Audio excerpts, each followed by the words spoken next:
So Sheldon Keefe, a lot of regular season success with Toronto, Frankie, but he failed to lead Toronto anywhere in the playoffs, and they struggled to score when it mattered most. So why do you think the Devils were attracted to hire Keefe, considering there's other experienced names with more playoff success like Gerard Gallant, Todd McClellan, and others still available?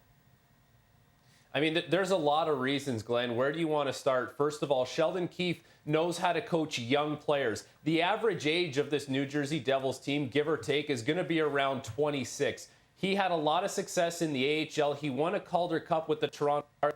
He knows how to communicate and get the most out of young players. Now, he's going to have a lot of skill in the lineup, and that plays into Sheldon Keefe's hand. He had a lot of skill in Toronto, and now it's going to be not only on offensively, he's going to have skill on the back end. If Dougie Hamilton is back, if Simon Nemec takes another step, if Luke Hughes continues to progress the way that people think he will and he should, like that's a back end that he didn't really have in Toronto as far as what the potential can be. So he knows how to communicate with young players. He knows how to coach skilled players. He's a really good regular season coach. Maybe with a different group, he finds a way to parlay that into playoff success. But there's a lot of things to like about Sheldon Keefe for the New Jersey Devils. Yeah, Keefe had 2 first overall picks in Toronto. Matthews and Tavares will have 2 first overall picks on the roster in New Jersey with Nico Hischier and Jack Hughes. But 2 seasons ago, these Devils had 112 points. This was a team many considered on the rise, but they were a huge disappointment this year, finishing 7th in the Metro.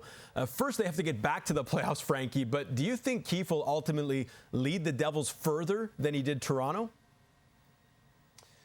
You would like to think so if you're the New Jersey Devils, and there's certainly that chance, but they're not going to go very far if they don't have goaltending. That was the biggest issue that plagued the New Jersey Devils this season. They need a goaltender. And on the back end, as much as I talked about, they didn't have Hamilton this year, so that's a massive loss. You talk about Hughes and Nemec, they're good players for the future, but in the right now, not having a player like David Severson, not having a guy like Ryan Graves, that didn't help the team in that moment. So you really do hope that those young defensemen take another step. And if they do, all of a sudden now, Sheldon Keefe is going to have a group where if they solidify their goaltending, if those young players take another step on the back end, you're still going to have a lot of skill up front. And Sheldon Keefe knows how to coach skill. He knows how to let those guys have room to be creative and make plays. If all those things come together, of course, there's a very good chance that he takes the New Jersey Devils further than he did the Toronto Maple Leafs. But those things have to be addressed.